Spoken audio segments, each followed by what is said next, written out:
What's going on with the family out there, YouTubers? It's your boy back at it again, G Consciousness in the building. Y'all see the title? Y'all see what it is? Man, man. Always catch him sleeping, y'all. Always catch him sleeping. Late night, but we still with it. You know what I'm saying? We still with it.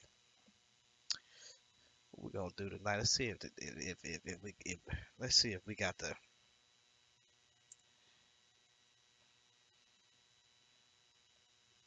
see what we got going on here.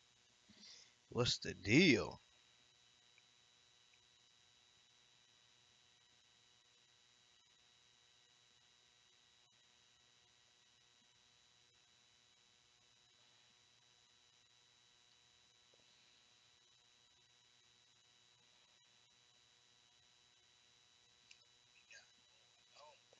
All right, so we got sound. We sound in, you know what I'm saying? Y'all see what it is. It's your boy G Consciousness. We back in it, you know what I'm saying? Y'all see it. Y'all see the title. We are not alone. See, I mean, I bring stuff out in the scriptures, man. I just ain't talking, you know what I'm saying? I bring stuff out in the scriptures, you know what I'm saying? We are not alone, you know what I'm saying? We're gonna bring some things out tonight talking about spiritual wickedness and principalities in high places, you know what I'm saying? See, what the enemy wants you to think that is that he does not exist. You know what I'm saying? Most people try to describe the enemy or enemies as a mental thing, you know what I'm saying? And there is some mental, issues that's there, you know what I'm saying? Because, you know, you wrestle against things that's in the mind, you know what I'm saying?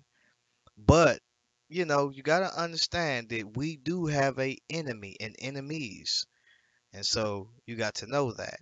And so this is why the Bible is clear and says that we do not wrestle against flesh and blood, but against principalities in high places, spiritual wickedness. You know what I'm saying? And so once you understand how to war spiritually, which deals with the mindset and take on the whole armor of God, then you can basically bound things that are, in heavenly places and also deal with things that's on earth just as well. You know what I'm saying? And so, man, like these things are basic teachings, you know what I'm saying, within Christianity, and not just within Christianity, in the Old Testament, you know what I'm saying? And so, you can see that in the Old Testament that to where, these guys looked at things, on a level to where God manifested himself spiritually, and so they knew that basically there was things that was beyond themselves, and so we're gonna deal with that. We are not alone. You know what I'm saying? What was Adam facing when he was in that garden? You know what I'm saying? What was he dealing with? Was he dealing with something that was spiritual? You know what I'm saying? Was it more so physical, or was it spiritual and physical? And did this exist outside of him, or did this exist before he even came into the earth? And so we got to understand it. There are spiritual principalities, there are spiritual wickedness, there are watchers that when we look at that are, angelic beings and beings, beings that are outside of us. And this may sound spooky for those that are, not biblical believers, or they may say, well, this is spooky. Well, even on a scientific perspective, beyond the horizon, you know, consciousness exists.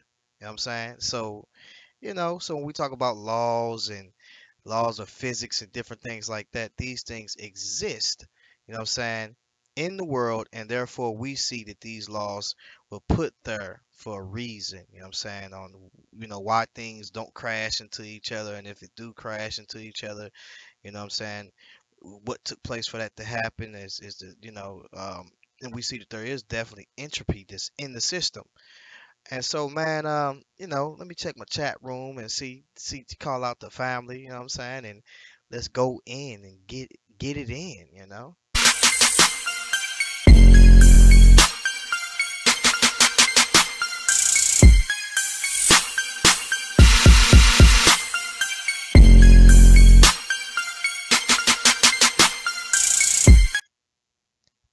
Oh man, they can hate, but the faith can't be faded. You can hate, but the faith can't be faded. You know what I'm saying? The devil is at work, you know what I'm saying? And he's always at work. So guess what? He's on his job. So you know I got to be on mine. You know what I'm saying? I got to work a little harder. You know what I'm saying? So yeah, man, we got brothers is letting that devil use them, whether it's the jinn or whatever you want to call it, that devil is using them. And so you got to know about spiritual wickedness. You got to know that outside of human beings, there exists to where people try to say, well, these are aliens or whatever. But in reality, these are demonic forces. These are forces that are attached to consciousness. And these forces that are attached to consciousness wage war on human beings and also wage war on each other. We're going to bring that out in the scriptures today. This is plain, simple teaching in the scriptures. You got people that's out there to try to just showing that off. You know what I'm saying? And they act like that when the scriptures say we wrestle not against flesh and blood, that, they don't know what that means. You know what I'm saying? And so, you got to know. They act like, well, he's wrestling against his double self, or, well, even though you do wrestle within yourself and there's vain imaginations that you have, but at the same time, you got to understand that there is deities, you know what I'm saying, that we see that are outside of yourself. You know what I'm saying? That this is how do you say it? Exoteric. Exoteric, and then we start looking at things as also esoteric. I'm saying, so we have some inner and we also have some outer things that we deal with. You know what I'm saying? But let's continue to look these things up. Let me pull up my chat room. And man, brothers need to be taught and retaught, you know what I'm saying? And stop playing these games, man, and start really seeing what these scriptures is about, and a lot of these brothers really ain't doing that, you know what I'm saying? They want to play games, and so we got to, you know, talk to them. I talk back, you know what I'm saying? You got to talk to them. I talk back, let them know what's cracking, clack, clack, you know what I'm saying? So let's do this. So let's pull this up right here. Oh, and a lot of these bro. Alright. What it do? You know what I'm saying? All praise to the Father, first off. You know what I'm saying? All praises to the Father. You know what I'm saying? And the Word of God and the power. You know what I'm saying? Man, God is awesome, right? He awesome, right? I mean, you know, he perform it. You know what I'm saying? He perform it when it's spoken. And he perform it with the power. Bill for Speed, what up? Yeshua, what's going on? Emmanuel, what's going on? Toya, what's going on? What's going on with you? Moe Joey, what's up? What's up? What's up? Bill for Speed, I see Tony Ted, what's going on? Sakari in the building. I just have one question. Are they on other planets like you said? Let's let's teach this brother something, man, and really see and get this brother some understanding, man, to see what's really going on. Um, you know, one of the things we got to look at is that um, from a biblical perspective and also from antiquities, we always have to when you look at, excuse me, you will always have to when you look at it, as far as the Dogon or ancient African cultures, or even when you talk about those people in Greece, or those people that are in Mesopotamia and India, they always say that somebody came down and gave them some type of knowledge. The Dogon, they begin to talk about Sirius B, I believe, or one of those star constellations or something like that, and so they always channeling these deities, and these deities gave them some type of knowledge, and so this is in the ancient literature.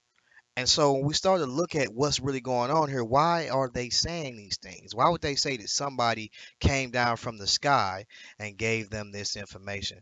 Well, I want to read to you something real quick so you can start looking at these ideals that we see are just these thoughts that we see that these people are talking about, or the conversation that they're having just does not pop up out of the scene, out of just, oh, this thought process, or I'm looking up at the sky, and you know what I'm saying, and this person come down in this vision. but these are actually things that we see that these people experienced and talked about. And even Jacob himself, when he says, I see, when he seen a ladder called Jacob's ladder, when he seen angels descending and ascending, coming up and down. So there are certain places that we call gateways, right? And these gateways that we look at are where these humans divine unto these deities. Even Israel themselves went to a place that where the Lord put his name at until he traveled. They traveled with a tabernacle, but they traveled with a divine God who gave them basically he gave them a government. He gave them a land. He gave them all of these things. You know what I'm saying? So when we look at Israel within itself, they divined unto the Holy One of God, the God of Israel, right? That's who that's who they was divining to. So he took them to the land of Israel, and he put his name in Jerusalem, right? And this is the spot where he chose to divine with Israel, speak unto Israel in this spot where he would put his name at. Now, Israel had an Ark of a Covenant. They had the Ark of the Covenant just as well. Well, what you guys don't know is when you do a little bit of history, and I mean study a little bit of history and you study archaeology, that other nations had arcs too. Kemet had one. Susa Elam, they had one too. When you kind of look at different monuments that you see, these people are going around carrying on their shoulders, priests carrying mercy seat in the back of them. It could be sometimes it's empty, sometimes it's not. Sometimes you have the actual king or queen on this, and so when that king or queen will pass, they will continue to carry that, right, and go to battle with that. And so when you look at Israel, when God is establishing Israel, he is the God of the earth, the heaven and the earth. And all these other nations are divining, are actually, seeking and divining with these other deities. And so it's something that God never told them to do. When you read Genesis chapter 10 and look at Nimrod, and also you look at chapter 11, and you start looking at what took place there, what actually happened there. And when you look at also what we call Eridu, I want you guys to go Google Eridu right now.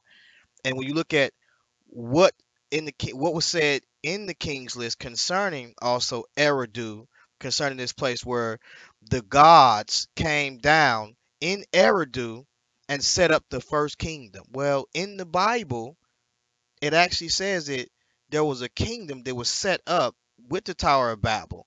And so when you read the story of Eridu, it's kind of like hand in hand. So you can look up Eridu right now. It's an ancient old uh uh uh, ziggurat, and it's still there's some parts of it still standing to this day. They can look at the architecture of it, and you can see that this is an ancient spot. And so most people might say, well, this is the Tower of Babel, and we don't really know that, but we do know there is an interesting story that lines up with that. What's going on, vocab? What's going on, one way apologetics? uh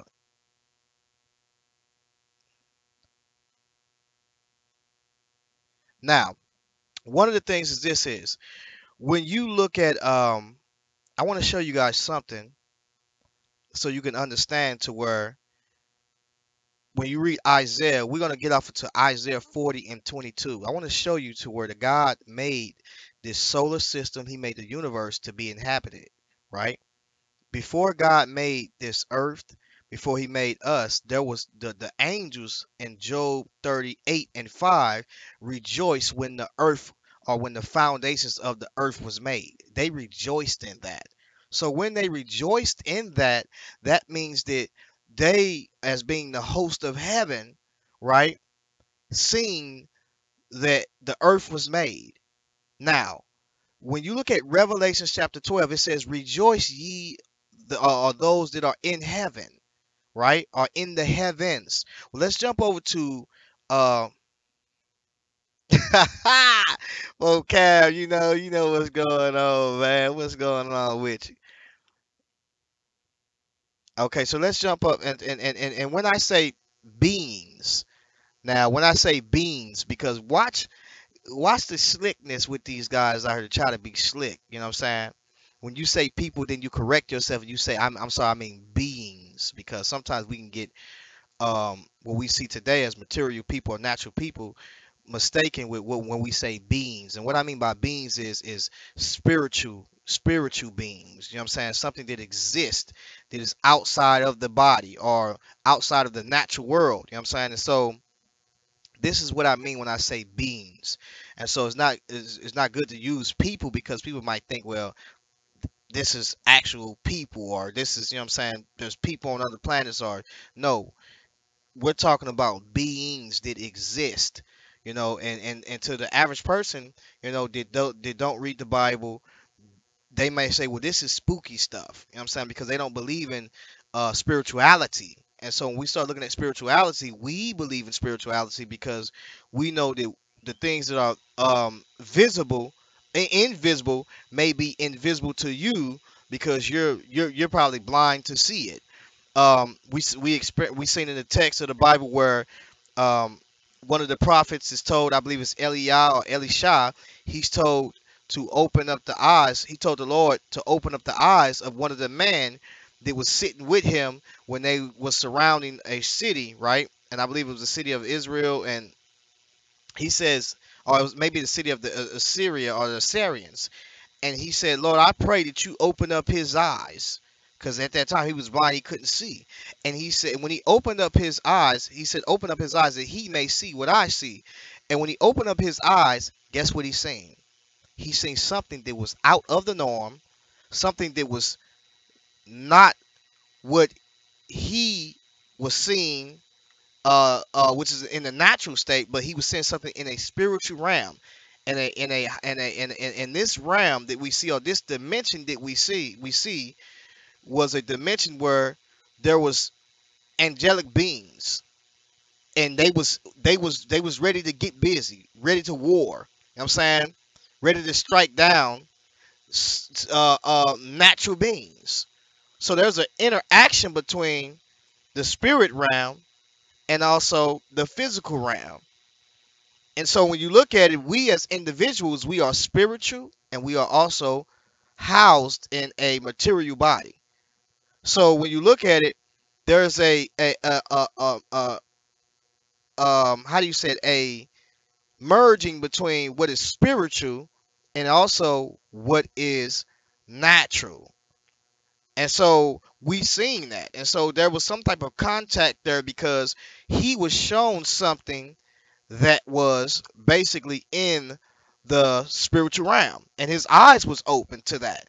So when I say that we're not alone, we're not alone. You know, there is something that is higher than us. And because it is higher than us, these things to where we see that where we're bound by the laws of physics here, these deities are entities, these entities that we see, they do things to where it's out of the norm. This is why Christ himself was looked at as what manner of man is this that he can make even the cloud, I mean the storm to cease, and all of these different things that make the seas to stop roaring. What manner of man is this? What manner of man is this? It was said. So these are things that we have to look at. And so when you get people just playing around and trying to deceive people and not believing that there is life, you know what I'm saying, or beings outside of us, that's one of the law that's all that's biogenesis. However you said, all life must come from life. So if you're experiencing life now, then you come from life. So there is other life that is outside of you. You know what I'm saying? And so you got to understand it. So when guys are playing and they saying the white man is the devil who the Bible speaks about, no, it's not. There is a actual devil. There is a definite article devil. You know what I'm saying? And he's called the shining one. You know what I'm saying? He's called in some places when you start dealing with improper nouns, he's called the serpent. You know what I'm saying? So he's called many of those things. You know what I'm saying? And the adversary, so those things that he's called, so he actually exists. So one of the things that the enemy wants you to do is stop believing that, or don't believe that there is something that exists outside of yourself. It wants you to focus on mainly on self, and you don't focus on all on the things that also did exist outside of yourself just as well too. And so the Bible is clear on those things. So we're gonna go through a little bit of scriptures to show you those things. Shout out to who else in here?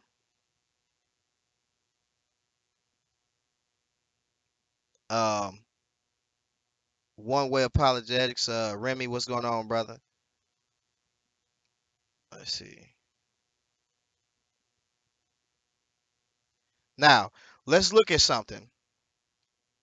Let's go to Isaiah.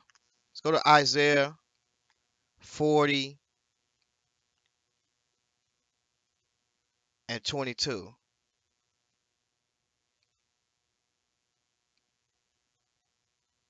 Now, I want you to look at this. It says, Isaiah 40 and 22, it is he that sitteth upon the. Matter of fact, let me make sure. I'm sorry, sorry. Hold on. I gotta put this up on the screen.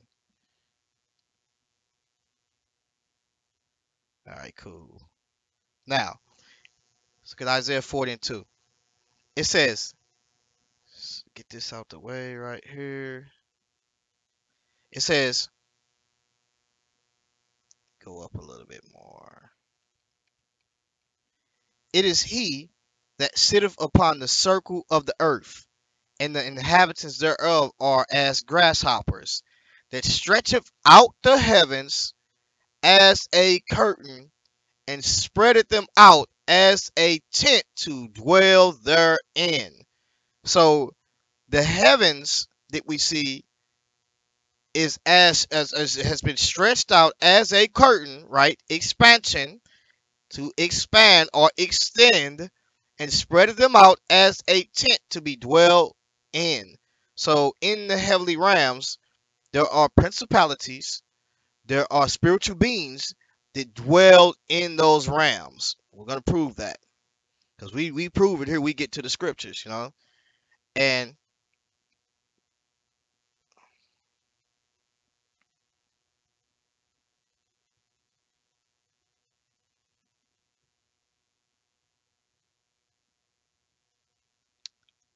watch what it says. Revelations. Watch what it says. All right, so look now. This is Revelations 12 and also 12. Revelations 12 and 12. It says, therefore, rejoice, ye heavens, in the plural, and ye that dwell in them. Now, we just read in Isaiah 40 and 22 that he stretched out the heavens, right? Stretch them out, expand them, extend them as a curtain or as a tent to be dwelt therein. So watch what it says. Revelations 12 and 12. Let's get it again. Therefore rejoice, ye heavens, and ye that dwell in them, right? But woe to the inhabitants of the earth and the sea, for the devil is come down unto you, having great wrath, because he knoweth that he have but a short time. And when the dragon saw that he was cast out into the earth, notice he's cast out into the earth, then, but where is he before he was cast out unto the earth? The devil is the prince of the air. Now remember, this is the same guy, or or this one, some of the deities that we see that held Michael up, or Gabriel. Gabriel said that I was withheld by the prince of Persia, right? Most people may look at that and say, well, that's talking about the actual prince of Persia, when really he was resisted by an angelic being that was fallen, that was over the prince of Persia, right? Prince of Persia. But that's another story though. So we see that in the heavenly realm there are beings that dwell in these realms, right? Now let's go to some more scriptures. We're not saying nothing that we don't see. I'm saying,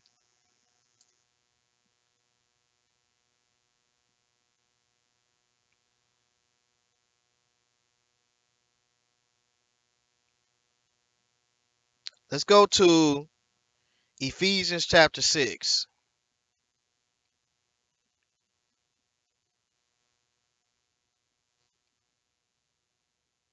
See, while you playing, I'm slaying. I'm not trying to play with you. I'm trying to cut with this sword. You know what I'm saying? Watch what it says. Finally, my brethren, be strong in the Lord. This is Ephesians 6 and 10.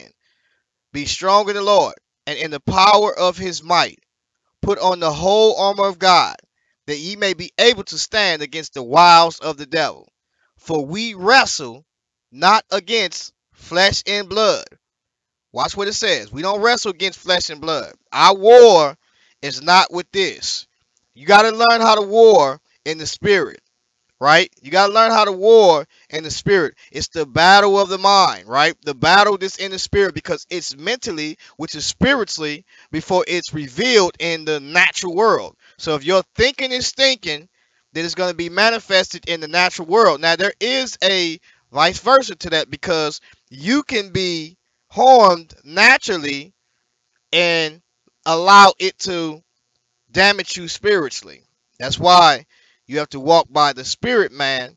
And you definitely got to make sure that your spirit is attached to the creator God spirit by the word of God and the spirit of God. You got to make sure that because that spirit is the instructor that gives you the instruction of God and is the eternal power of God that leads you to all truth. It represents the truth. It testifies of the truth. It bears witness of the truth. That spirit bears witness of the word that was delivered unto you, right? So when we look at it, it says, "For we wrestle not against flesh and blood." We ain't wrestling against flesh and blood. You better learn how to war in the spiritual realm against these devils, but against principalities, right? This is a organization. This is against powers, right? This is boundaries that has been set up against the rulers of the darkness of this world, the rulers of the darkness of this social system, against spiritual wickedness in high places. Spiritual wickedness in high places. So understand this. We see that Christ himself, right? He ascended on high, right? And if he ascended on high, and we see that within the realm where he ascended on high, that there is conversations, because we know there is conversations because Paul himself was taken to the third level of heaven and there was conversations there. Therefore, there exists outside of this world, outside of this dimension, there exists powers, right? There exist principalities. There exist rulers of the darkness of this world against spiritual wickedness in high places. But there also are forces that are good forces. So when Adam sinned, he had a plethora of forces of wickedness set up against him, but he also had the forces of God that would ride with him too, would roll with him too. What's going on, Sister Cherry? How you doing? Let's see.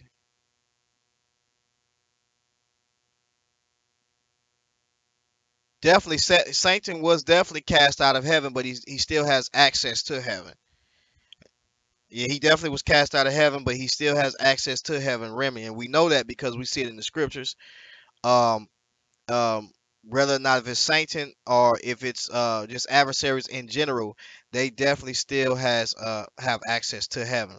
We know that is because when you read actually Revelations chapter 12, it tells you that he was cast out and he won't have that access no more. Now, most people might look at Revelation chapter 12 and they may think that is a event that took place.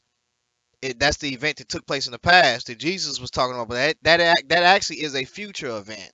There will be a future war in the heavens and the last casting out of Satan, so that he won't have that full access that he had, and also those spiritual wickedness that we see that are in high places. They won't have that access no more because see the conflict is or the war is in these heavenly places.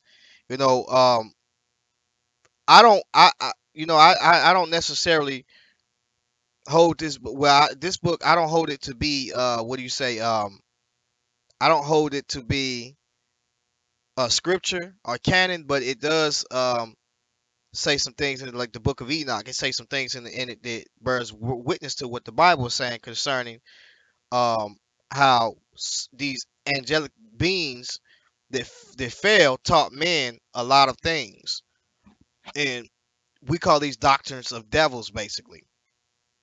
So there's a lot of things. Um, yeah. So you definitely got to know when you read the Book of Chronicles. You know, the Book of Chronicles in the Old Testament also tells you that you know, when it says who should be a lying spirit in the mouth of Ahab. You know what I'm saying, and you can take it how you want to take it, but in that council, uh, what you want to do is you want to take in that council.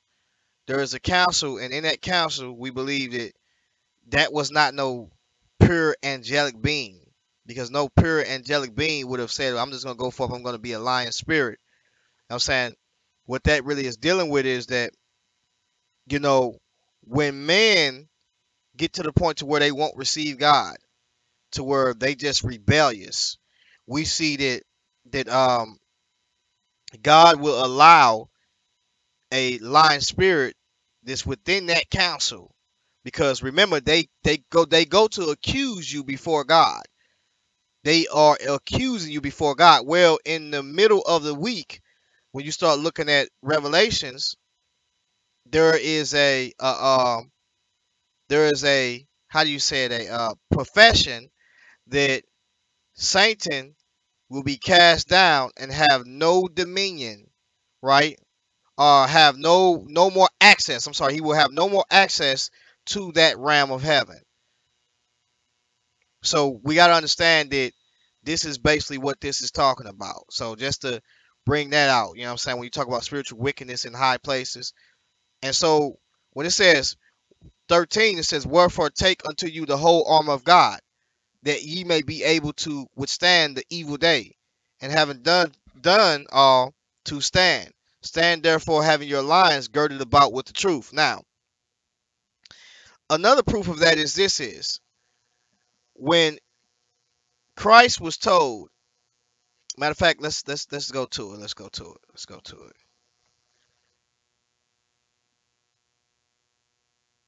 Let's go to it.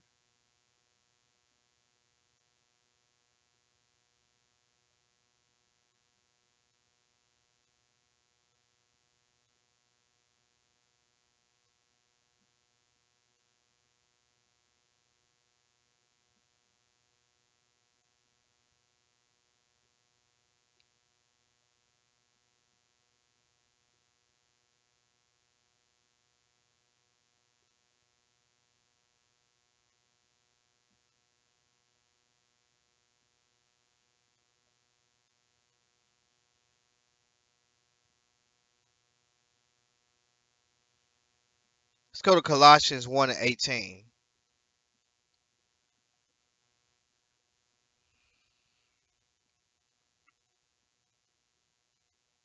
Yeah, yeah, definitely. Bill for speed. That's what I mentioned that. I don't know if you heard that. I mentioned that. So I usually don't source the Book of Enoch, because it's like you said, it's not it's not canon at all. Yeah, I definitely said that. You probably didn't hear it, but I said that there is some things that bear witness to what the Bible says concerning doctrine of devils, and how devils basically teach men and give them certain type of silly knowledge and stuff like that. And so that's scriptural based. um just as well, when we got angels coming to men as light, you know um masquerading themselves as an angel of light, and basically deceiving man. And then also you got, when you look at the Book of Enoch, it talks about how angels taught man certain practices, certain arts, and certain knowledge. I think that is definitely true, you know what I'm saying? And so the Bible actually goes with that. The Book of Enoch is definitely not um a book of canon. but there are some things in there that we can see that line up with the Bible, that get in depth with it, but it's not canon at all. Um, Colossians 1 and 18. Look what it says. Let's look at 16, matter of fact.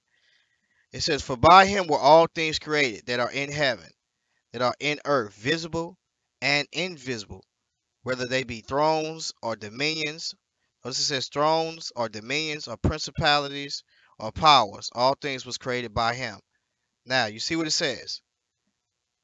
In heaven and that are in the earth, visible and invisible. So these are things that is invisible and invisible things. And so the things that you see that are invisible are basically things that you can, I mean, the things you read that says invisible are basically things that you cannot see, but they exist. They still exist. What's going on, Christ Sheep? What's going on, brother? So they definitely exist. So you don't want to get the ideal. You don't want to get the ideal, or you don't want to get the mindset to where you thinking to where there's not things that exist outside of yourself when the scripture actually teach this.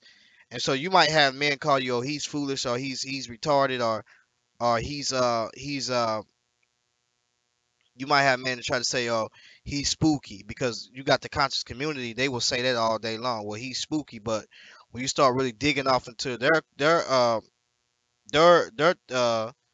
practices, then you start to see that it's the same thing. When you start going back to more back into the ancient times, into antiquities, you start seeing that these guys were teaching the same thing. So I think that for the most part, I don't know why brothers, excuse me, don't see that. And so let's begin to look at some things. Hold on, real quick.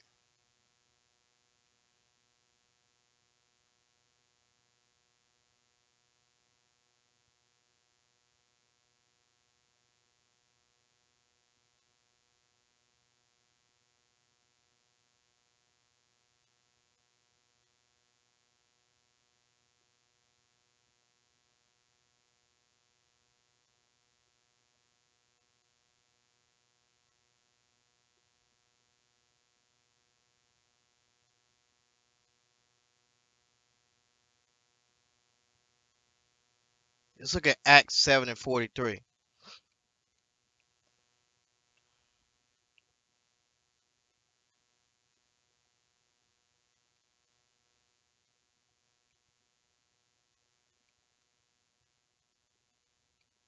Let's look at what it says.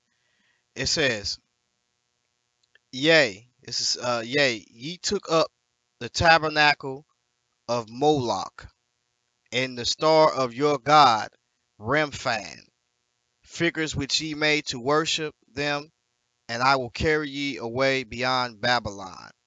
So we see a lot of these things that we see um, that they was worshiping in these tabernacles was things that was dealing with constellation worship and deities that existed or came from certain places. And let's look at something else too. Um, so these angelic beings that existed in heavenly places changed their environment and came down to earth. Let's look at Jude. Let's look what Jude says.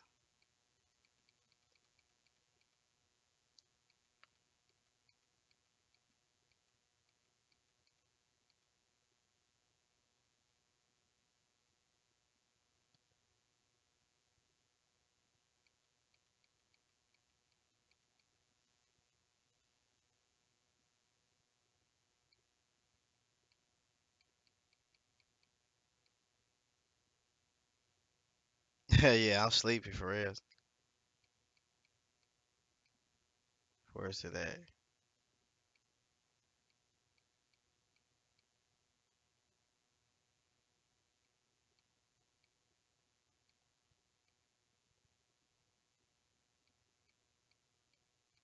Where is it at?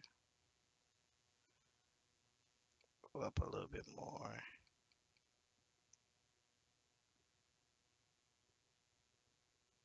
All right, here it is, verse 6. Now let's look at Jude 1 and 6. It says, "And the angels which kept not their first estate," right? They didn't keep their first estate. Let's look at what that says, matter of fact. Arche, Arche, right?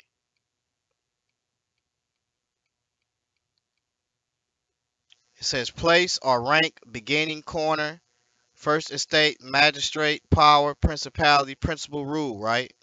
They didn't keep their first estate. It says but left their own habitation, right? It's something like a demotion or something like that. So look what it says. Oiketerion, Okay, okay, Oiketerion, okay, Terion, right? Look what it says. It says habitation, house, right? Residence. So they didn't leave they left their position as well as their residence. Have he reserved an everlasting change under darkness into the judgment of this day? What's up, TVCO? What's going on, brother? So we can kind of see that it's clear that the scripture is basically talking about things that we see that angelic beings, you know, what took place with them, outside of the material world and how they came into the material world. So just think about it. Satan sat there waiting for, or he was there in the garden and he was falling before Adam even came into his garden. So Christ, watch what he says. Watch what he says.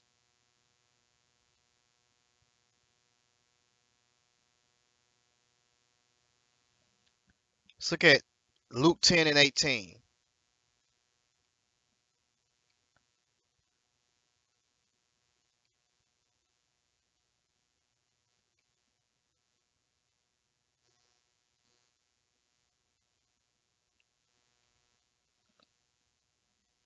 Now, this is my belief, and nobody has to believe this, but I believe that we know Satan was cast out. Let's look at Luke 10 and 18, what it says. It says, let's look at 17. Jump up to 17. And the 70 returned again with joy, saying, Lord, even the devils are subject unto us through thy name. Right? Excuse me. And said unto them, I beheld Satan as lightning fall from heaven. So he beheld Satan as lightning fall from heaven. We know that in the scriptures that Satan was cast out of heaven. And if he was cast out of heaven, then we know also his angels was cast out too, because we just read Jude and it said they kept not their first estate. They kept not their, but changed their habitation, changed their place where they lived at. And we know that when they was cast out, there was a war that was in heaven, right?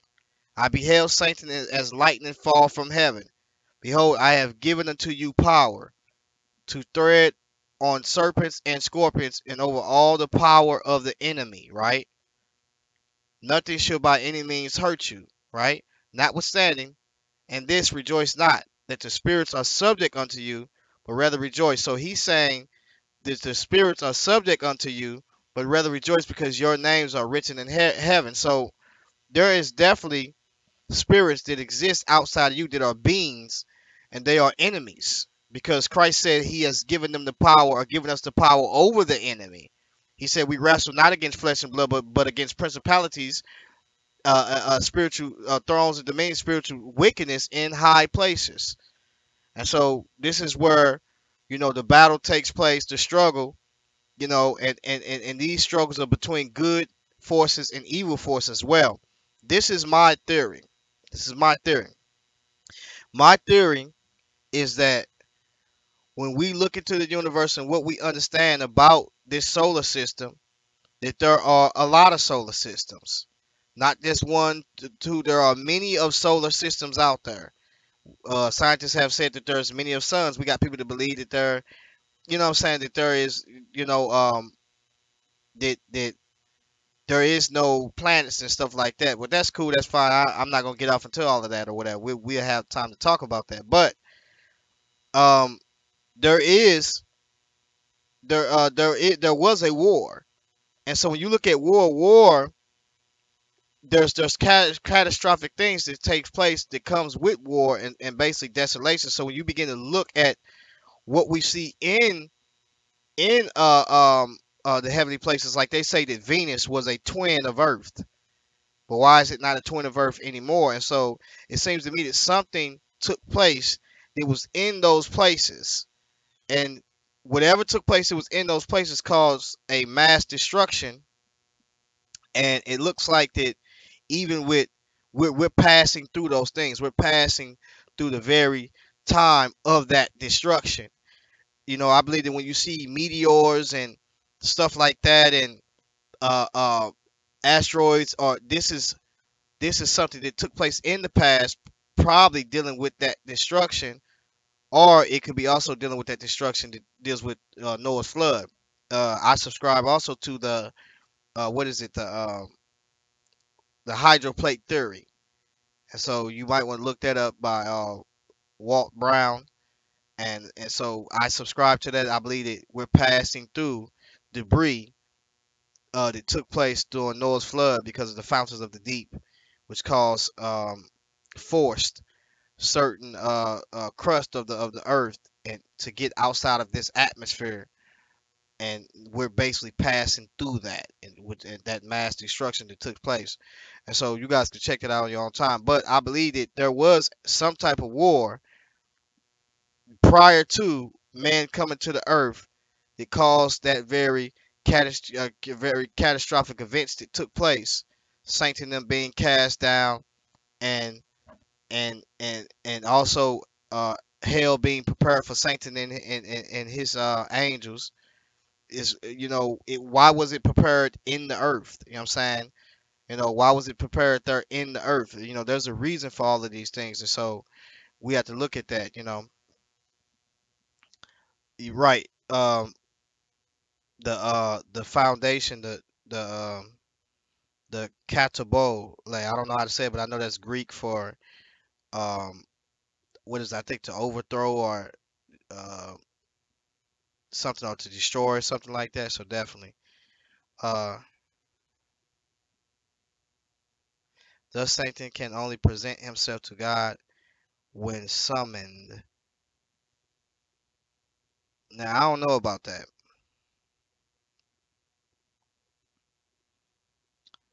Um because he wasn't summoned in what you call, he wasn't summoned in Job. And I wouldn't say that was Satan. But whoever that was, he was of high rank. It might have been Satan, but he wasn't summoned then. He came, and when he came, you know, he wasn't summoned then. He came among the sons of God, and so he came among them. So I wouldn't say that he was summoned then. I think that he does have this access. You know what I'm saying? And so I wouldn't necessarily say that.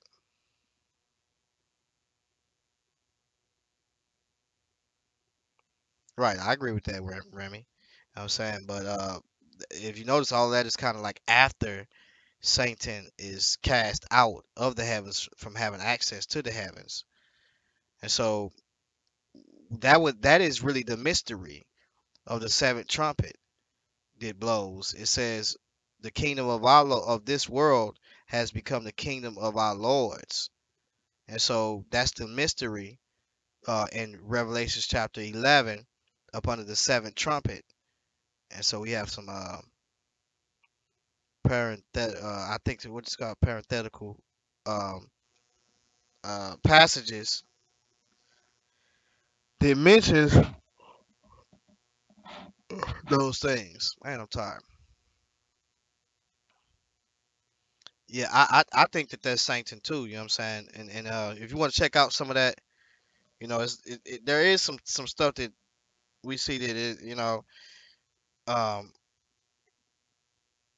when it talks about Lucifer, you know what I'm saying, and you know, it's kind of hard because it that Lucifer right there is it's an improper noun, and so he's referred to as Lucifer, and most people look at that as being the king of Babylon. But there's a I call it the law of double reference, and the law of double reference is something that we can see from a theological standpoint within the scriptures because we see that behind that spirit of that Babylonian king was the spirit of Lucifer, Halil, and the shining one. And so when you do it's the root of halal is Halil, then you start to see that it means boastful one, boaster, or something like that. So you know, I think that when that scripture is translated, it's basically dealing with that, you know, in a sense to where it's dealing with the boastfulness and pride and stuff like that. But we can see that the spirit that's behind the king of Babylon is really being dealt with too, as well as the king of Babylon, because that same spirit is the spirit that caused Satan, or I mean, there's the spirit that caused the king, the Babylon king, to exalt himself above the creator. Well, Satan did the same thing. The Lucifer, you know, or this Lucifer that we see that's in that Bible, he did the same thing. Hillel did the same thing. He was boastful, prideful. When you look at Ezekiel 28, the king of Tyrus, there's also a law of double reference there because there's a king that's being dressed naturally, but behind that king, there's a cherubim that's being addressed because it uses the word cherubim, and we never kind of see that word used of a man, but of an angelic being. So we believe that that passage is also Lucifer or Satan just as well. And so those are a couple of scriptures that we can see concerning the shining one. If you want to know a little bit more about it, you can look at listen to some Michael Heiser on that, you know, on the Hebrew that's there, and then look at Satan, and you know, and he shows you that even though the New Testament sheds light on who this individual is, the Old Testament doesn't necessarily give you a definite article of Satan. It's just saying adversary, and even with that Satan, we look at certain passages to uh, where the Father is doing something, and he's also called an adversary of he can be an adversary too, and the word there is Satan.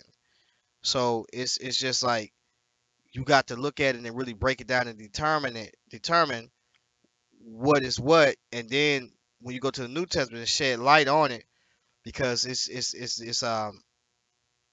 really not, it doesn't have really the definite article behind it saying that this is actual Satan. Even when we look at Job, you know what I'm saying?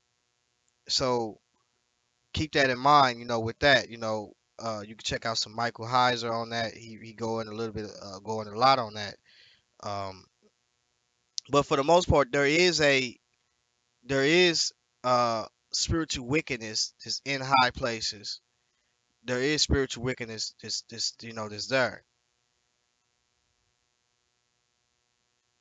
Right, definitely, Remy. He definitely was mentioned, you know, as a single person or entity, the definite article, you know, when Jesus was taken to the pinnacle of the temple and shown the kingdoms of the world.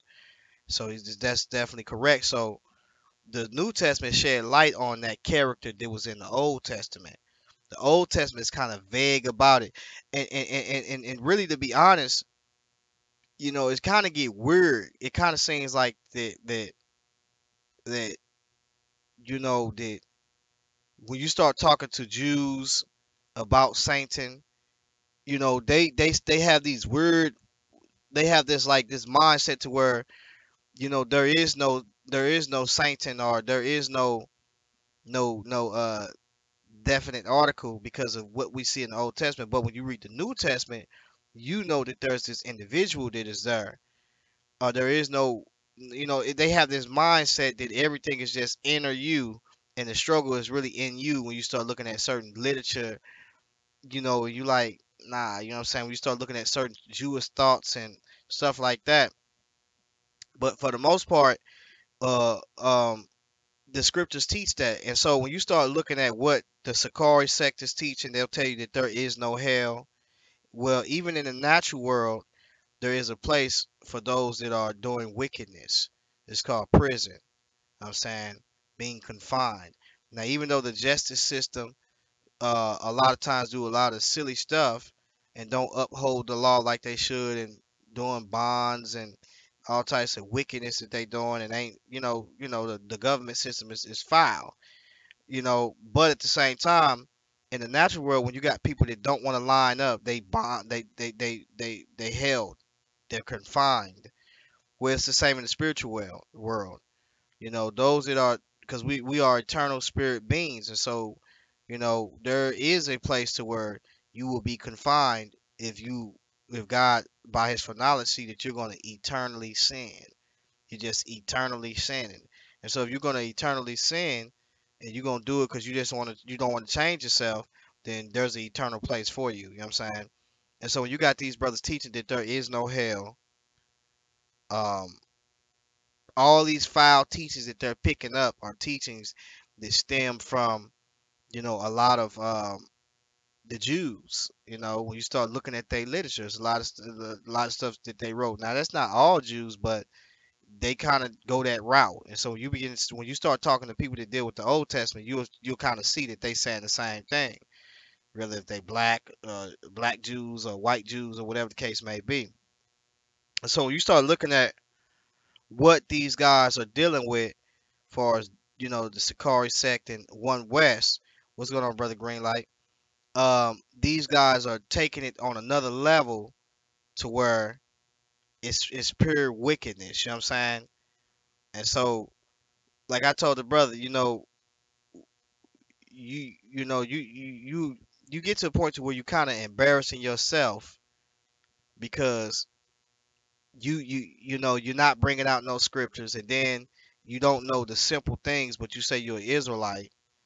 And so it's kind of weird, you know what I'm saying, that this brother will sit there and don't know what he's talking about. And so what happens is a lot of these guys have bad character. And so when they get before these masses, they deceive the people. And then they talk about the church, but then later on they start doing what the church is doing. They find a way somehow that they're going to benefit off of what they're teaching. And so they begin to start selling stuff. You know what I'm saying? And this happens a lot. And so once they get you hooked and they feel like you're this great teacher, or, especially when they start dealing with women, they start deceiving the women because a lot of these guys, they don't really have the proper means on how to take care of a woman. They don't have jobs, and in the jobs that they do have, it can only support so many. But then they want to have two or three wives and telling these women and tricking them and using them up and telling them we married, but you haven't given them no paperwork. And so when you start looking at ancient cultures and start looking at the customs of Israel, they had a bill of divorce. They also had laws within civil rights, with this is dealing with laws and what can happen. And so if they had a bill of divorce, then trust and believe that they had something to endowment and stuff like that, to telling people that are telling people, when people was coming into this marriage or this covenant, they had documents. Israel always kept those things. They knew they had documents when it came to the land. They was good at administration. And so when you start dealing with the Black Hebrew Israelites, they'll tell you, well, you can marry a woman. I mean, you're married to a woman if you have sex with her. Well, you didn't committed all types of adultery, because how many women you didn't have sex with? You know what I'm saying? And so it makes no sense. And so some of these laws that we see that are with some of these jurisdictions that we see is because of stuff like what they're doing. They telling people that you're married if you have sex with them, and then they leave that woman. That woman got kids. Excuse me. They ain't taking care of their kids, and so they got child support for that now. That system is set up so when man is out there doing stuff that they shouldn't be doing and don't want to take care of their kids, then child support is set up with that. Because you got to have some type of system put in place for silliness. So what they'll do is they'll deceive your mind.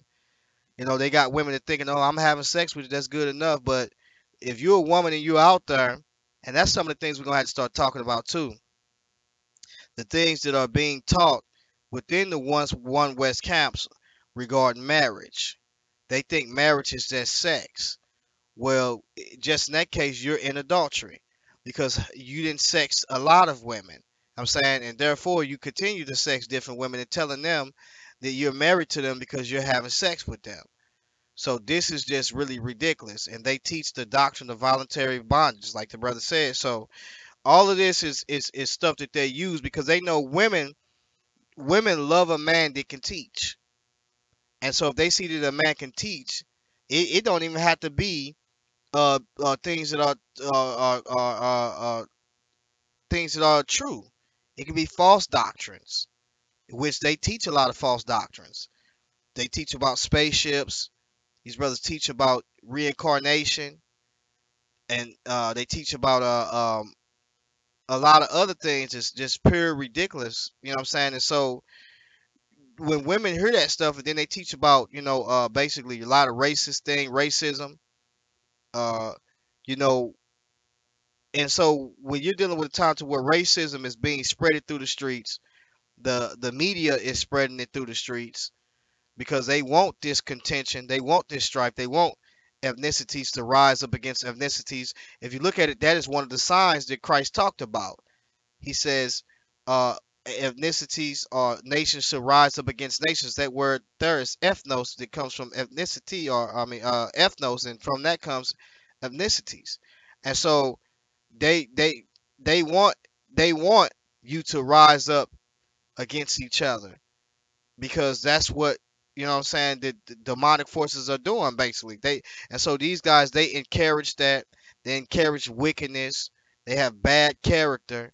So when we look at these guys and they laugh and they giggle, the world praise what they're doing because they're not the world love is on.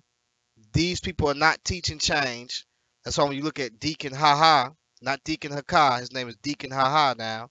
This brother teaches that type of stuff. They teaches that type of hatred, that type of bitterness.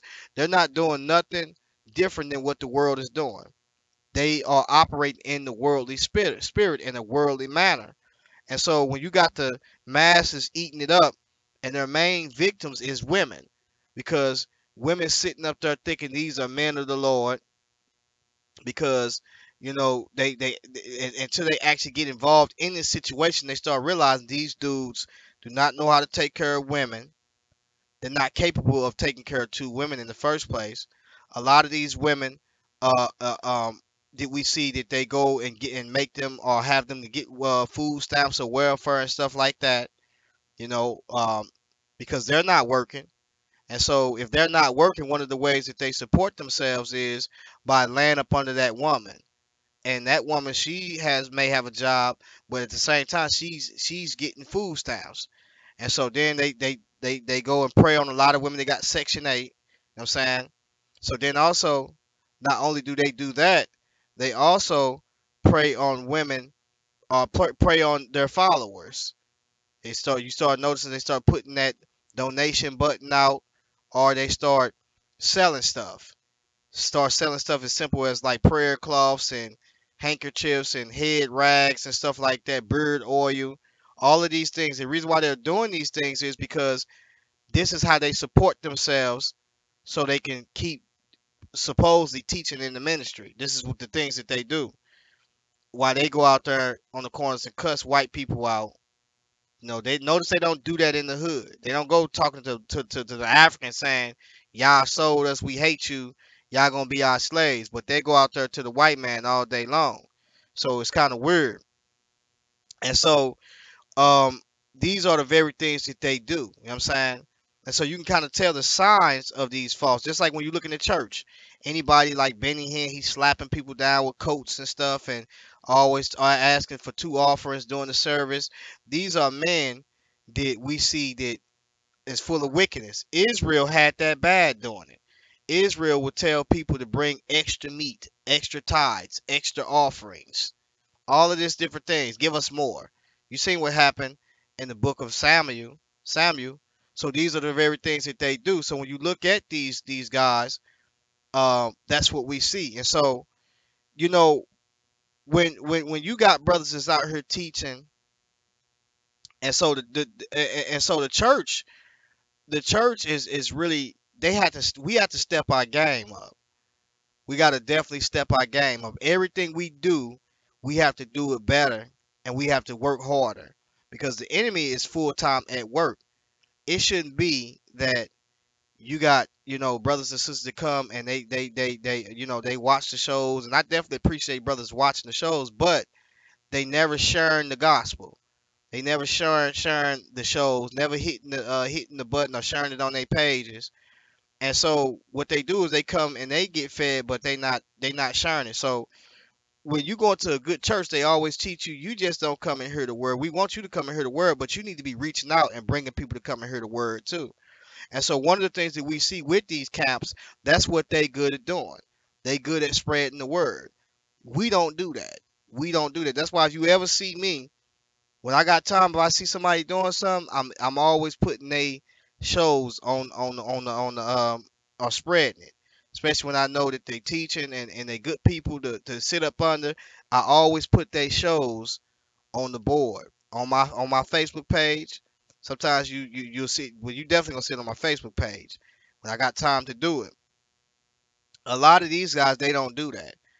So the Christians don't do that. And so when you reach out and you look at the right, Gcon, look at the word whoremonger. Give me a scripture to that, and then we can look it up. Matter of fact, let me see. Matter of fact, because I don't know how to search in this thing right here. Let's see if we can find it in here.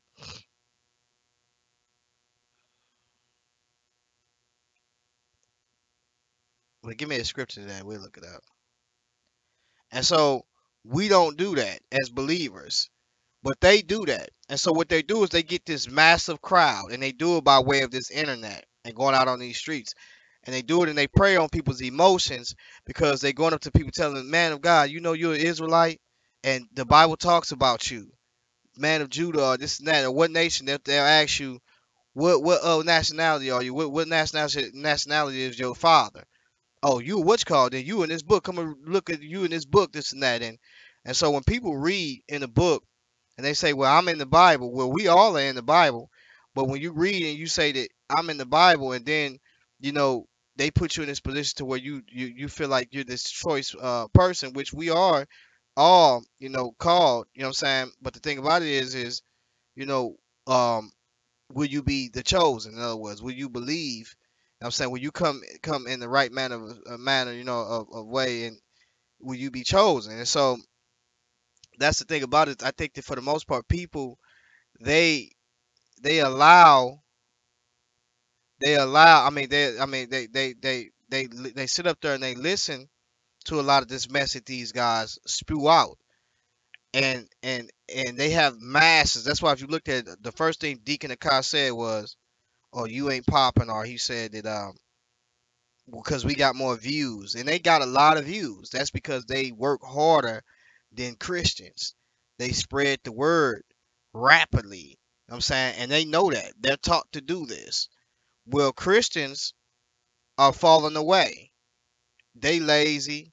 They worried about the other things in the world, and they have gotten to the point to where we're fighting among each other about silly stuff to where we're not even doing the work. We got all of these theological discrepancies among ourselves with each other, and we don't do the work or whatever. You know what I'm saying? A male prostitute. Yeah. So we don't do the work, and so I think that for the most part we have to do way better than what we doing. We got to do way better than what we doing. And so then we start looking at the world. They love drama. If I got on here and I started talking about drama and going crazy on here, you know, like how they'll do, it'll be a mass following, because that's what the world loves.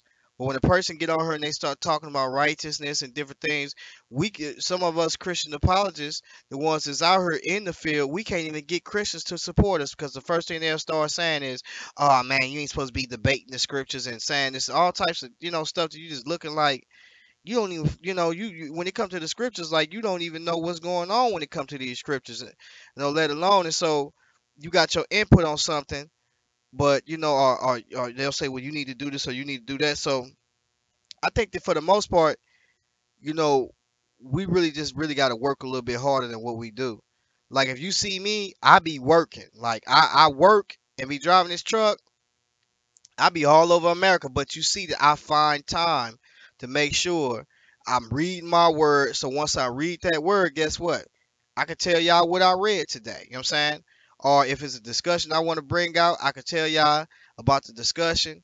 I'm saying, and I don't ask you for nothing or nothing, none of that. And I'm not saying the labor a worker is worthy of his hire if he's out there. If a man is you know is delivering to you some good information, you want to support that. You can also ask people. I always try to support people just as well. You know what I'm saying? And do what I can. And then also, I don't ask people for support because God is blessing me. And I really, I love to bless people, so that's what I do. And I've had people that bless me and stuff like that. But for the most part, I always, try to bless people. My wife will tell you, my family will tell you, friends will tell you, that's something that I do. You know what I'm saying? And I believe that that's what God has gifted me to do.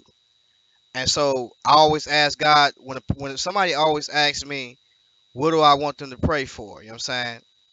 I always say, well, pray for me to have pray for me to have strength.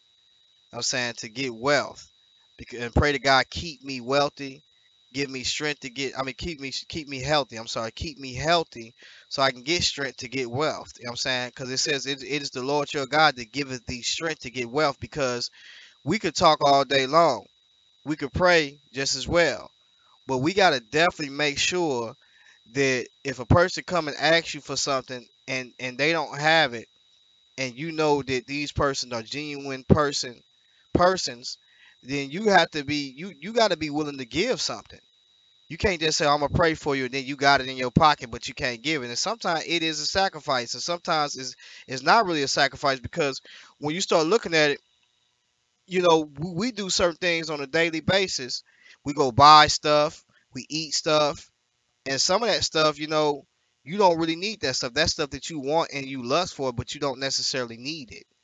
And so when it comes to you giving or helping somebody once a week, you should make it your duty. If it's not at church, or if it's out on the street, to where you helping somebody. I don't care if you walking up to somebody that you see this poor, you giving them something, you helping them, or you giving to a ministry or something like that. You supposed to do that. Every week it should be to where you're giving or you're helping somebody. You know what I'm saying? You're doing something, and so that's what I try to ask God to position me to do. You know what I'm saying? As a person, you know what I'm saying, is in the Lord. And so we just got to do a little bit more better than what we're doing, because we can see that the church is clearly falling away to this stuff, to what these guys are doing, because there's all types of racial tension. So we see that the black church has been attacked. I'm saying the white church has been attacked, and one of the attacks that the white church has been attacked with is atheism. That's going on in the church, to where the white church, the people that are white, that are in church, they're being attacked with atheism. That so the gospel is under attack. The kingdom of God is under attack, and so we gotta definitely know that. And so when you start looking at the black communities, they're being attacked with this racial tension. I'm saying even in the white churches, there's this racial tension that's there too, just as well, because these two parties are somewhat culturally different, but at the same time, when it comes to Christ, they should be one. But that's not really happening there. You know what I'm saying?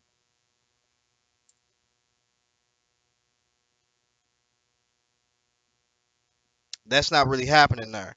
We starting to see that where people are falling victim to what the media is doing. Police brutalities, um, um, black people, in the neighborhoods, fighting and killing each other. Internationally, we see that what's going on with whites and Asians and different groups of people all around the world fighting and killing each other. So, we got to be to the point to where we looking at these things, and we saying that we can't succumb to the very evil of what we're seeing, or what's being edited, or what's being systematically put before our face, because it's causing us to be deceived. With the pictures that we're seeing is subject to change. And so when we look at those things, those are the very things that's causing us to be destroyed. You looking at court cases on TV, all of these Roots movies that's dealing with racism, and these are the very things that's causing us to be destroyed. You People arguing over who should be sitting down and for the president, and things that the church should not even be involved with the state. You know what I'm saying? Concerning those things, we need to pray for our leaders that they will get delivered and witness the gospel to them. But when it comes to us really having part in that, it's like you say, well, I'm going to pick him. I'm going to pick him because he's going to help us with jobs, and also he's against sexual well, he's against homosexuality. But then you give up yourself as a person to where, well, hold on for a minute, but at the same time, he's stealing money from hard working people, and also he's murdering too. So then what you have done is you have basically, how do you say it, you have given up one yourself in one area just to gain another, but it really is still all wrong. And so you have compromised. And so we got to get to the position, to a place where we're not compromising, and really come out of that system, pray for that system, but not be of that very world, and really ministering the gospel to these people and telling people to come out of this system, because the Bible is clear in Revelations that God is going to judge the government. He's going to judge the government. And so, as Christians, we say, well, there is you a conspiracy theorist, and they'll say that, you know what I'm saying. But in reality, there is a conspiracy to try to take you out of here. And so we'll say, well, who's this doing this conspiracy? The Bible is clear. It's the system that's doing it. It's the government that's doing it. The Bible is clear that the government has been compromised. God has set up human government to govern ourselves, and the government has been compromised. So it's not really about a conspiracy. When you start to look at your dollar, or you look at your money, and it has all these Masonic symbols on it, and somebody that studies the occult or to study esoteric knowledge, they will look at that and say, I know exactly what this is. And it shouldn't be on your dollar, but it's definitely there. And so we got to look at that and understand that.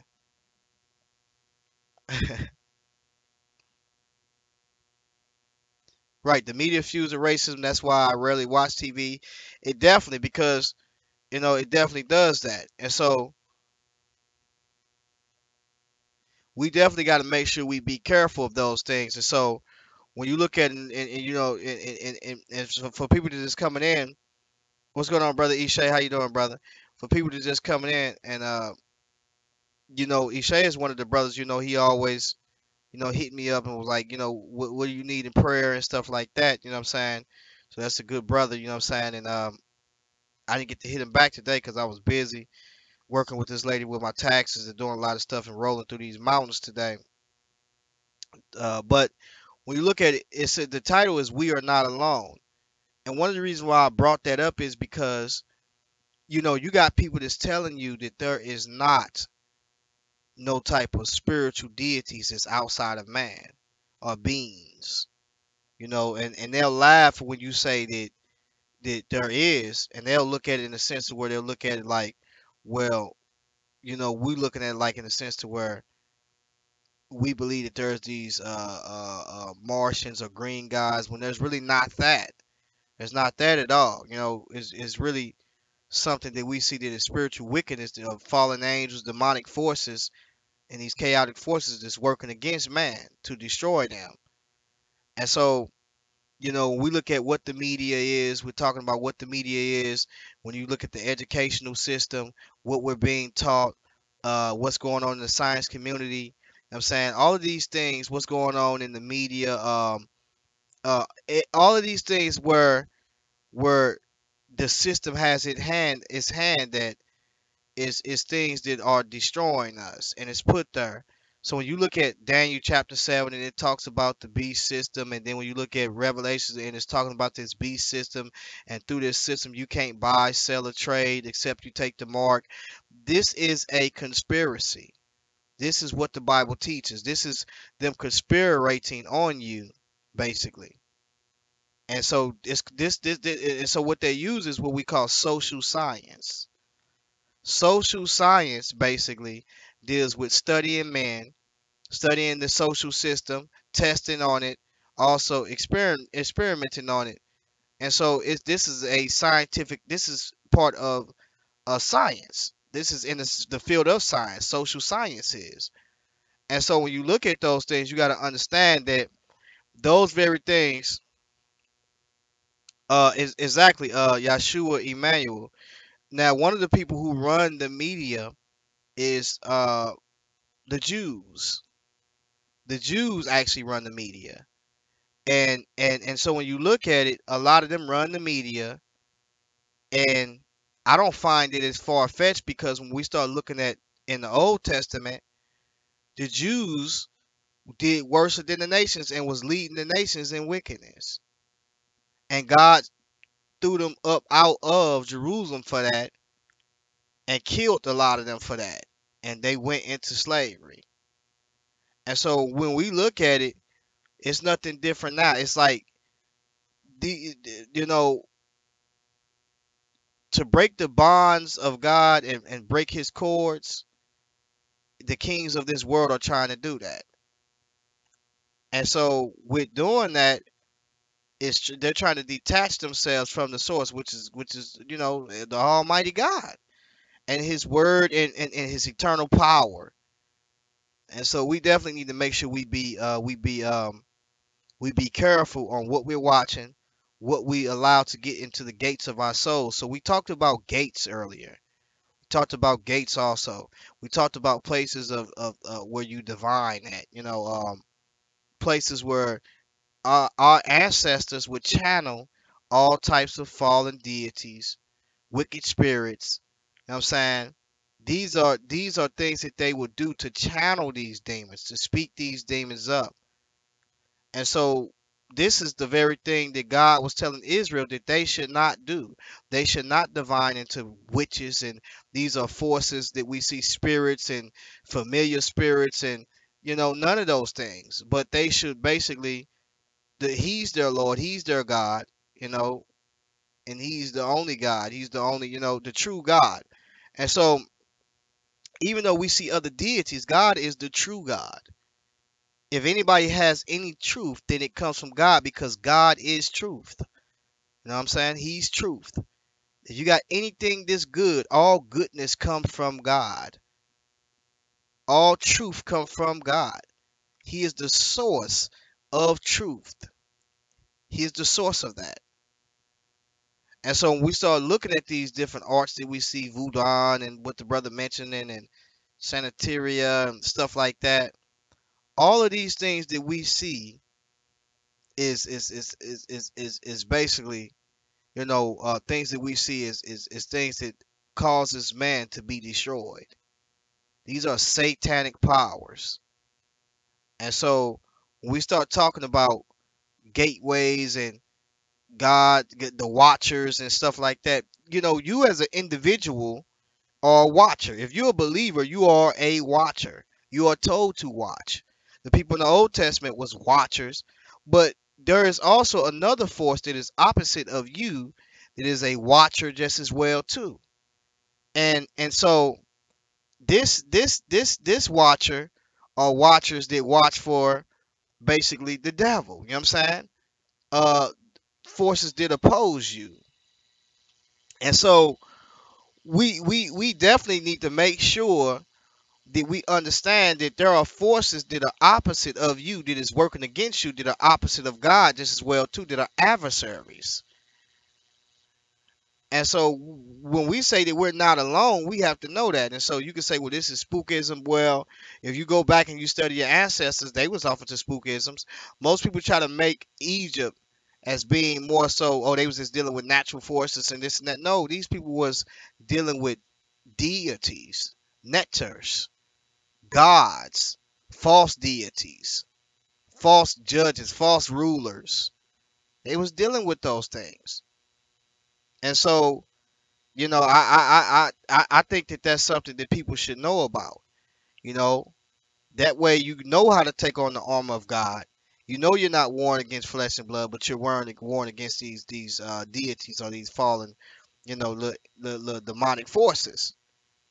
And so, you know, when you start to see that people have made it their business to um have these enchantments, you know, when you start looking at some of the words of the certain hieroglyphics and certain enchantments and the Pert M Heru, when you start looking at the coming forth by day, the dealing with the Amduat going into the underworld within Kemet, these were enchantments to get into these what we call false doorways or false doors, or you can go look up a false door.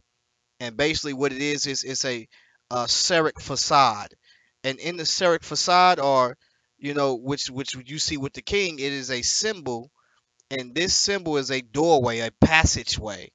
You can go look this up. I'm serious. You can look up the false door. Look it up right now. Look up Egyptian false door, and on this doorway, it's not like the passage of the Pisat to where we see Pisat, where we see the blood, and you pass from life you pass from death over into life, because there's a in between death and life is the basically the blood. And so Christ is the door. When he's telling you he's the door, the Jews at that time would have understood that he's the door.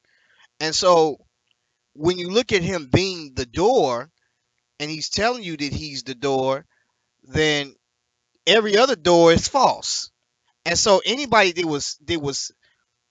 dealt with masonry, that was esoteric or exoteric, they would have understood what he was saying. Any Mason would have understood what he was saying, because he's telling you that he's the door. And so when you begin to look at false doors, and you look at why they had these temples that was false ways of worship, where we see that Naaman the Syrian was going to this false place of worship. We see that the Pharaoh, the house of the great house. When we see the great house, because that's what Pharaoh means, it means the great house. When we look at it, we see that this house was a house to where they believed that they had the gods was on their side, the rulers or judges or was on their sides. And so when we look at these gateways, these are gateways that are passages to the soul. And so when you start looking at people taking all types of drugs to influence themselves, to be up under the influence, these are drugs that enhance basically wickedness. And so they enhance that. Why? Because they make you at a level to where your mind is hallucinating, and now you're able to merge with these demonic forces. And so these people would get high, or get drugged up, or get under the influence of a substance, to basically go into this channeling passage, and sometimes they will enchant certain things. And so this is what goes on. And so they'll say I went into this trance, or I had this vision or something like that. And so when you begin to see that these demonic forces exist, and these and there are certain code words, and this is the great conspiracy. One of the great the one of the biggest things I say that the enemy has done is covered up, is try to cover up what God has done. And one of the ways one of the tools that he has used is the word by word of mouth, television, the media. That's one of the biggest tools that he used, because what does he market on that? He markets sex, fornication, adultery, murder, destroying, stealing, all of these things. What drugs, hallucinant drugs, all of these things. These are the things that he basically, has put forth. And so we got to understand that the enemy is at work. And so when we're telling you that there is a conspiracy to take you out, that's the truth. And if you read the Bible and you take time to really look into those things, then you can see that none of these things that's on your dollar has anything to do with anything that's dealing with what God is doing. It says, in God we trust. What God are you talking about? Why is the pyramid in the all seeing eye on your dollar? That pyramid and that eye represents intel. That intel that you see is a false omniscience. It is a false omnipresent and false omnipotence that we see. What that means is that the only way that the enemy can get intel is by way of agents. And how does he do that? Currency. He pays you. See, this is why you cannot buy, sell, or trade in the future when he really comes out with this mark that just openly just get you in the mind spiritually, and then now openly physically have you living for the bread. And this is the way of Esau. Esau sold his birthright for bread. And so this is the way of the world. The world system lives by bread alone. And that's what they do. And so when you look at it, you have to understand that the system that we're up under is an ancient system. And so these different empires have taken that system, and this is how they conquer, by ways of lust, lust of the flesh, pride of life, and the lust of the eyes. These are the things that actually destroyed Adam. And so when you look at it, Adam was given an order. When Adam was given an order by God, he was a administrator. He was to administer affairs, between his world and his world, his paradigm. Now, he was given a new world order by the serpent. And the first thing the serpent said, ye shall be as gods. So these are things that we have to look at, and in a sense, there was a truth to that, because when man did partake of the fruit of that tree, and took on that knowledge or that mindset, then he immediately God said man has become one of us to know good and evil. That's what took place. He became an aspect of God to know good and evil. And like I always say, it's not enough to know good and evil, but will you practice the very good instead of the evil? And so, you know,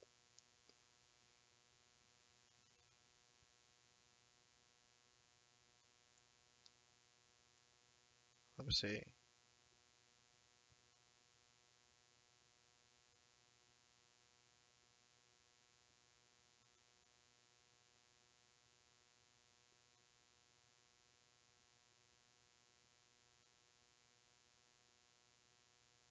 Right. So, and mainly when you start looking at the very the Bible says, if our gospel be hid, it's to those that are lost, right? So that the God of this world and the God of this world, because the God of this world have blinded them. So when you see Christ talking about certain things, a lot of people that we see that he's talking to, they didn't understand what he was saying. But some of those Jews, they knew what he was talking about. Why? Because they was in that system. They was in that system. And because they was in that system and they was in cahoots with the Romans, they took a lot of that stuff out of Babylon. when he said those things, they knew what he was talking about. They knew what he was talking about. They knew what really what it was about, because this is the same person who gave the book of Revelation to John. He gave the book of Revelation to John, so he knew that the system that they was uplifting was the very system that will be destroyed, and he will destroy that system.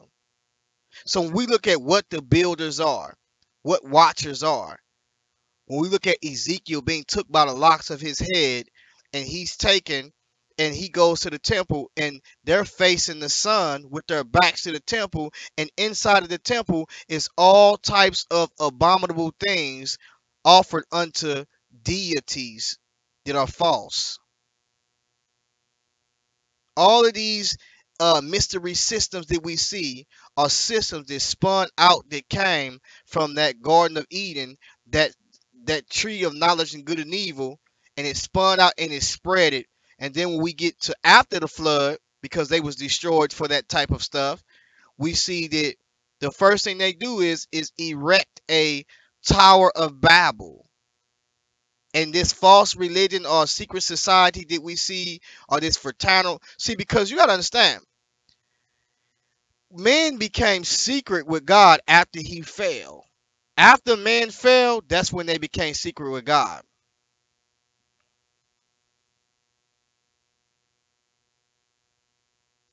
Right. Man should not live by bread alone.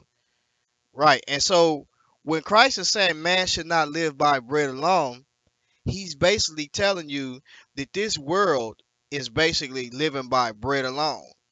And he's telling you that as an individual, yes, we need bread to sustain us, but should we live by bread alone? No, we shouldn't. We should live by the word of God, right?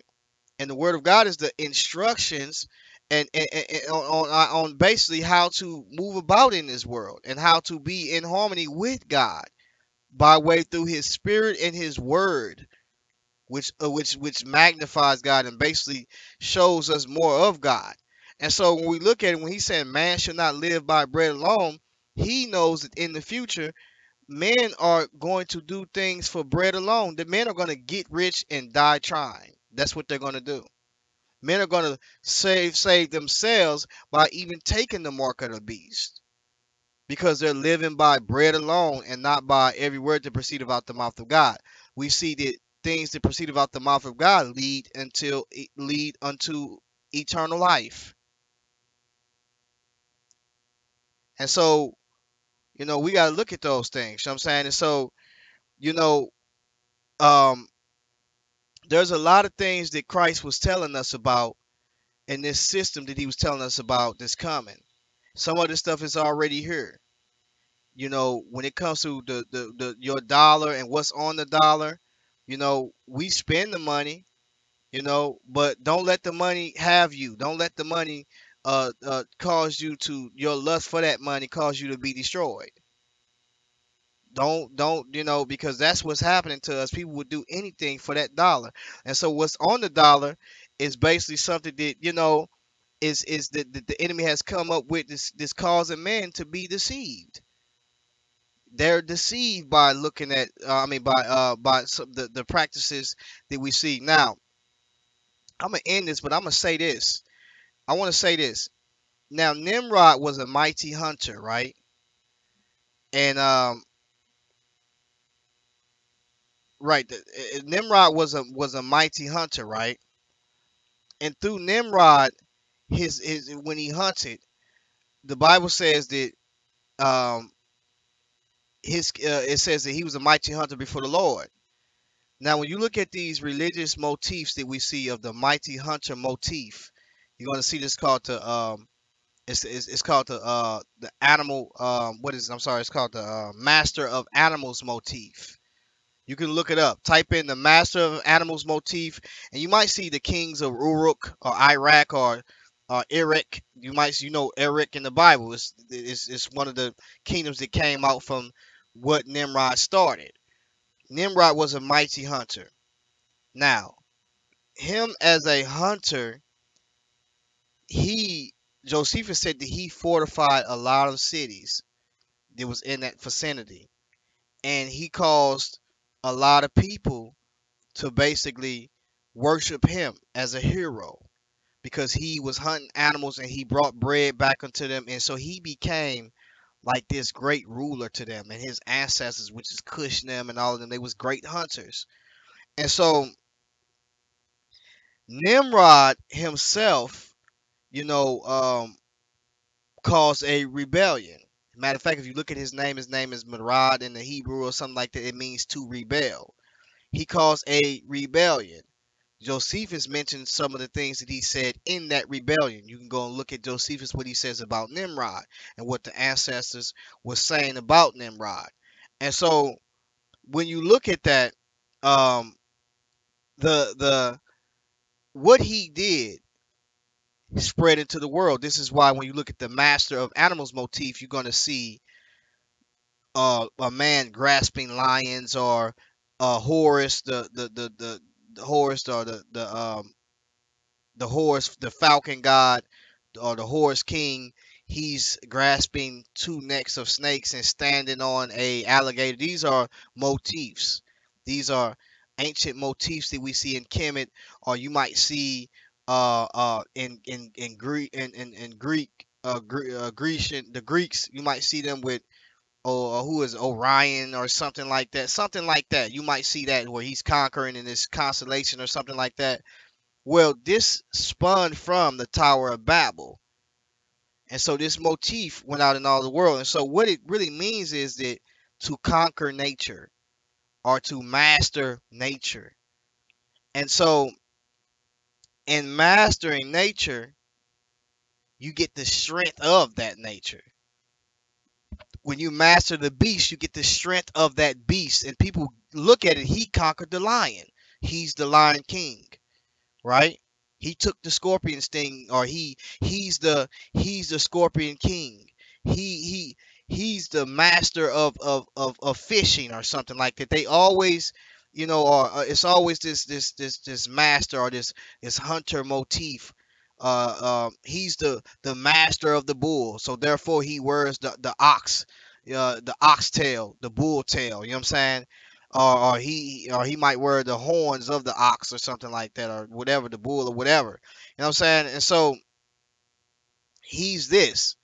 And so you get the strength of that animal, so you wear that animal. He may wear the leopard coat because he conquered the leopard, so he got the strength of the leopard, so he wears the leopard. And so people view him as that. And so when we look at Kemet itself, and in the Egyptians, their symbol for their gods was a hammer, or either a standard flag, a flag that was a standard. And it's not weird that this is that, because we see that this hammer that we see represented, that this tool that he can either judge by. I mean, it was an axe. I'm sorry, it was an axe. The axe is this tool that he can kill with. He can basically hunt with. And so he was looked at. So when they seen that axe, or it was a standard flag, they recognized that as being a neter, a god. You know what I'm saying? And so he was looked at as this hero because he can hunt. You know what I'm saying? And he became the bread, or the bread winner for the society, for the system, and he raised up hunters beneath him to hunt just as he hunts. Well, when you have the ability to hunt and you can bring food, then you start. Now you're looking at what do you call it? You're being industrial now. You're looking at economics now. And so when you look at the beast system itself, the beast system is basically uh, politics, economics, and religion. These are the three things that we see. And from out of these things, or the start of these things, is the lust of the flesh, pride of life, and the lust of the eyes. And so you start politicking, you start economically this dealing with industrialism, and then you start then you also deal with you're using religion. And so when we look at it, these are all the things that these major empires used. And so when you start looking at these symbols, there's these symbols that you see within the TV screens, within these motifs that you see within the ancient world, within these monuments. You can see within these false doorways. When Christ said that he is the door, he's the door. So when he's saying that he's the door, but then when you start studying false doors and he's saying every other way is false, they really don't, like, some people get what he's saying, but the people who's dealing with it, they know what he's saying because they dealing with that. You know what I'm saying? And so they have created this false doorway. And God is the true door. He is the true door. You can't even get to the Father but except by the word, which is Christ. He's the doorway. And so he kind of points back to a practice that we see, which is Pesach, right? Now, there are, when he says that he places the door and he strips it blood on the doorway, on the passageway, and that is the place of life, right?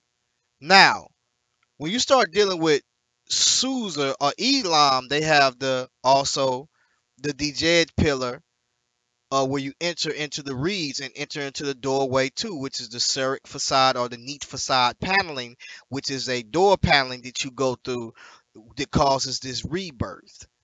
This predates actually the Bible, but the Bible comes and shows you, the literature comes or the books comes, Moses come, he's coming to show you the perversion of how they took what God was doing and they profaned it and basically took it and made their own things from it, from this Tower of Babel.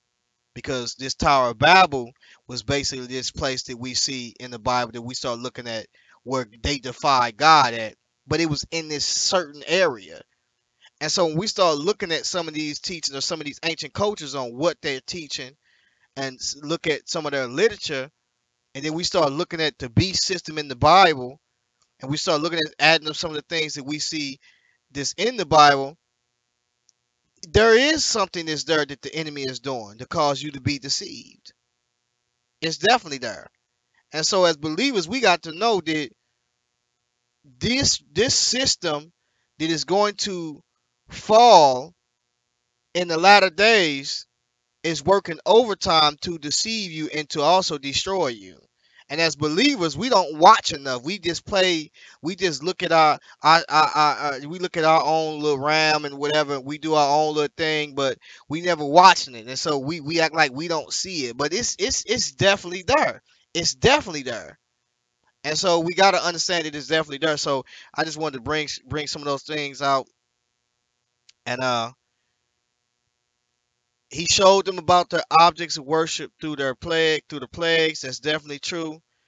Every one of those plagues that he did, right? These magicians, these sorcerers was doing wicked magic and all types of sorcery. And the people was looking to these enchanters and stuff like that as they was the bombest things out. Christ came, Moses came and was hitting them with the power of God and destroying their very works, to where these sorcerers and magicians said, this is the finger of God. We cannot overthrow this. We can't do this. They told Pharaoh that. Pharaoh didn't take heed. The brother got to tripping. Right? Now, when we look at those judgments that he did was against those very fallen rulers that we see, and he was bringing judgments against them. So this is those very deities or fallen deities who they was divining to. Can you imagine how they felt? Because the Almighty coming in and putting down their gods. Putting down their gods. And so with that being said, man, like, the Bible is a great tool. It tells you about a lot of these things. And so once you start looking at the system, looking at where it started from, looking at where it is today, and the book of Revelations tell you how to get up out of it. It tells you what not to do. It gives you instructions. And once that time do come, and it's being ushered in because people have already taken the mark in a sense to where the system got them messed up. That's why when you look at Deacon Nakai and them, they the internet is their world. Like they spread false information over the internet, you know, lying on people, stealing people's pictures and putting it up and doing all this wickedness that they doing. These brothers is unlearned. They should not be teaching anybody. They need to sit down and be taught again. They're unlearned. Whoever taught them is wicked. False prophecy spun off from this movement, and these brothers is still out there tricking the women, you know, tricking them, telling them that they, got these women giving themselves up and ain't getting no paperwork, and then they go to the next woman because they say she ain't obedient enough, she didn't love Christ. Well, you done dogged her out. You going back to the other woman sleeping with her, then you doing it. That's nasty. That's unclean because at the same time you ain't even cleaning yourself up, like you supposed to. You going back and forth doing some nasty stuff. So with that being said, man, peace to y'all. It's 12:55, 1 o'clock where I'm at, Central Standard Time. Appreciate y'all listening in. We're gonna try to get it in tomorrow night too, just as well. I'm gonna try to keep getting it in, you know what I'm saying, and keep working hard, you know what I'm saying, basically. You know, um, I appreciate y'all coming out, man, listening in. You know, it's a cool thing. Hopefully I can be with y'all every night, you know what I'm saying? Some of y'all just about the closest I'm gonna get to y'all is on this thing every night. If it's not every night, every other night, whatever the case may be. But hey, we gonna be here, and I love to see y'all here too, just as well. So with that being said, make sure y'all click and subscribe, hit that button, you know what I'm saying? Share this video, if you can. Peace to you brothers, all right, Christ sheep, built for speed, Yeshua, Emmanuel. Who else we got in here? Uh, Remy, you know what I'm saying? Who else we got? Everybody sleep by now. TVCO, appreciate you coming out. Brother Green Light, appreciate you, brother. Make sure y'all start sharing Mooey J. Okay, make sure y'all share this. Eliacus,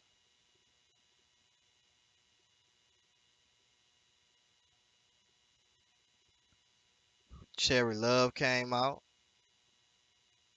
Who else? Sakari came out. Shout out to that brother. Vocab came out. One Way Apologetics. Peace to you.